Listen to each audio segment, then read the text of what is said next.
My name is Darrell Sloan, author of I Universe, Demolishing and Rebuilding Spirituality for a Scientific Age. Details in the description if that interests you. I'm going to talk about a John Wyndham novel today, one that I thought I would never get a chance to read. I would like to read everything that John Wyndham has put out. He's been a part of my life since my teenage years. And I'm getting close now to having read everything. But I always thought I would never get the chance to read his very first published novel. Now you may be thinking, what's that, Day of the Triffids? No, of course not. It's very easy to get hold of Day of the Triffids. And that is indeed the first novel he published under the name John Wyndham. But in the 1930s, and even before that, he published under other names. His full name, I gotta look this up because I can never remember the order. His full name is John Wyndham Parks Lucas Benyon Harris, or Benin Harris. Yeah, 6 names. I've only got 2, don't even have a middle name.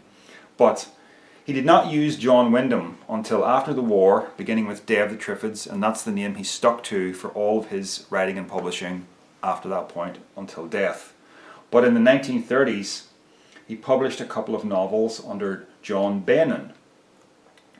In 1935 it was The Secret People, a science fiction novel, and Foul Play Suspected, which was a crime novel. It's been easy to get The Secret People and also Stowaway to Mars, which came out the following year. The 2 science fiction novels that he read, they were brought back into print, I think in the 1970s, posthumously.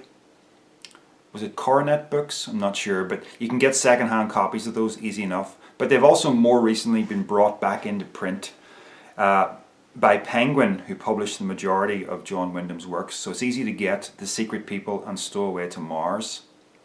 Not so easy to get Foul Play Suspected. That has been out of print for the longest time. But I noticed just earlier this year that Random House in the United States have brought it back into print in ebook, and I think also paperback. I could be mistaken, but definitely in ebook. I'm so jealous because I can't get it here in the UK. But I did notice when I searched other avenues that it's actually available on Audible. So I can get it as an audiobook, and I plan to read it that way. Would prefer the ebook, not really a fan of audiobooks, but anyway, we're not here actually to talk about Foul Play Suspected. Yes, it's a very early work by Wyndham and it's hard to get, but there's one that's even harder to get, and it's called The Curse of the Burdens, and it was published in, I think, I'll just double check, 1927, and it's known as Aldine Mystery Novels number 17. So Aldine Publishing had a series of mystery novels by various authors, and John Wyndham, but he used the name John B. Harris, I guess B for Benin. John B. Harris is number 17 in that range. So I have here, and I'll just look it up, the biography of John Wyndham written by Amy Binns recently. It's called Hidden Wyndham. You should get that if you're a fan. It's excellent. She talks about the Curse of the Burdens here in the book. The Curse of the Burdens, published in 1927 in Aldine's mystery series, alongside Aldine racing novels, boxing novels, and football novels. Others in the mystery series were Black Honey, The Broken Cigarettes, The Peer and His Plunder, and The Man Who Lost an Hour. They're obviously by other authors. It is 64 pages of close type, printed on the cheapest paper and sold for 4p. The only known copy is in the British Library. So, there's not going to be much chance to read The Curse of the Burdens, huh? I think if it came up on eBay, it's likely to sell for silly money.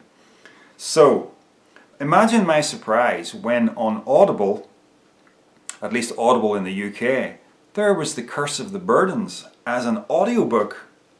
I couldn't believe it. But I don't read audiobooks, and I wasn't really intending to sign up to Audible. I should say I don't listen to audiobooks. Michael K. Vaughan gets all bent out of shape if you say read audiobooks. Just kidding, Michael. So Turns out Amazon gave me a deal on Audible, 3 months for 99 pence. So couldn't resist, signed up to Audible. First thing I downloaded was The Curse of the Burdens. It's about 3.5 hours. And I thought I would have had to use an Audible credit to do that. But when you sign up to Audible, you get access to a catalogue of free-to-listen books called the Audible Plus catalogue. And it looks like all of John Wyndham's books are on that. So you don't even have to use your credits. Once you sign up to Audible, they're just available to listen for your $7.99 subscription fee monthly, or if you avail yourself of an introductory offer like I did. So Foul Play Suspected's there. That's next on my list to listen to. So The Curse of the Burdens, I was delighted to be able to consume this book. Is it any good? Well, John Wyndham himself, I learned from Amy Bin's book, does not list this in his official list of published books. He omits it. And like so many authors, I think, the first published work can often be the worst because you're still finding your feet as a writer. I mean, within the last couple of years, I decided I finally had to read Ramsey Campbell, who's a well-known British horror author, and I decided to jump in with his first published book, The Doll Who Ate His Mother, because it has such a bizarre title. Wasn't very good, and I'm disinclined now to read more Ramsey Campbell, but I know I should probably give him another chance. Yeah. So if you've never read John Wyndham, don't jump in at The Curse of the Burdens. But for a super fan like me, I got to get everything by John Wyndham, even if John Wyndham doesn't like it. So The Curse of the Burdens. And this, I think, is the only video on BookTube about this book. I had a look and no one else is talking about it. I think it's fairly recently put onto the Audible platform. So John Wyndham fans, yes, do check it out. I think you'll have fun with this. It's not a bad book, but it's probably, of all his books, yeah, it's probably his worst book. So a little bit about the plot with no significant spoilers here. The burdens of the title is the Burden family.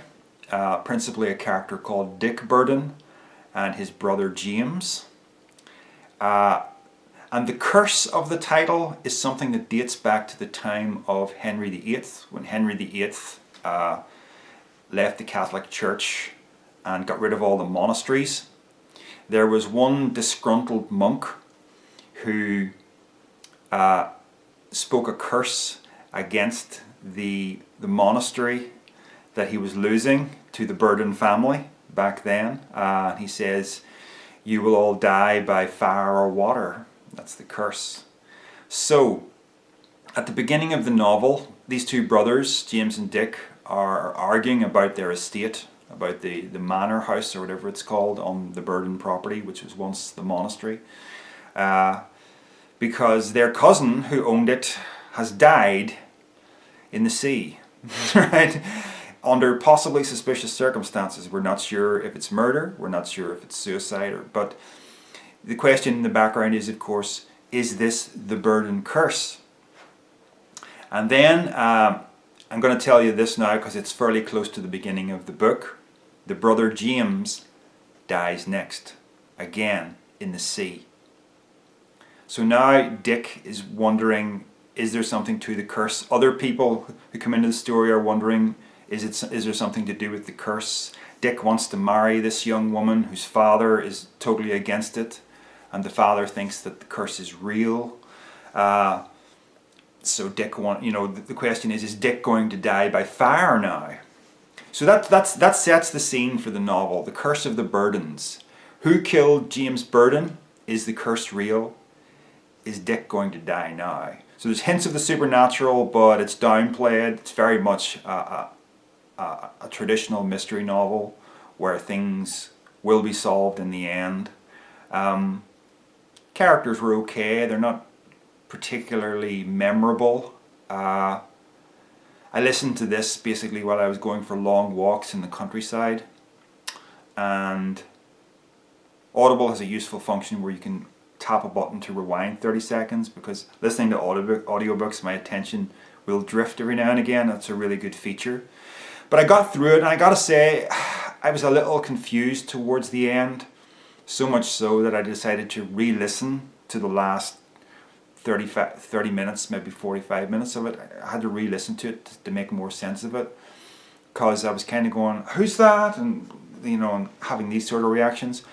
I'm not a great reader of mystery novels, but I know that, at least I hope I'm right in saying this, a good mystery novel should give you a particular kind of emotional reaction, in that if you're smart enough as a reader to follow all the clues to the end, and you think you know who the murderer is, and then at the end it turns out that you were right, you get the emotional gratification of going, ha, gotcha. And then if it turns out that you can't figure it out, the ending should be a surprise that makes you go, oh, why didn't I see that? It was right in front of me. That kind of reaction, that's very pleasurable. But if it turns out to be something that you just couldn't have possibly predicted anyway, because so many elements of the story are being introduced all along, and even right to the end, it makes a pretty unsatisfying mystery. So I kind of just, like I said, it was just confusing towards the end, and yeah, I'm not surprised that John... It was fun as well, to a certain extent. I don't want to put you off reading it if you're a John Wyndham fan. I think you'll have fun with it. But it's really just there as a curiosity more than anything. It was published a good 8 years before Foul Play Suspected, so I'm hoping that Foul Play Suspected turns out to be a better book. And I will be back next time, in the not too distant future that is, with a review of Foul Play Suspected. Alright folks, see you then. Take care. The sky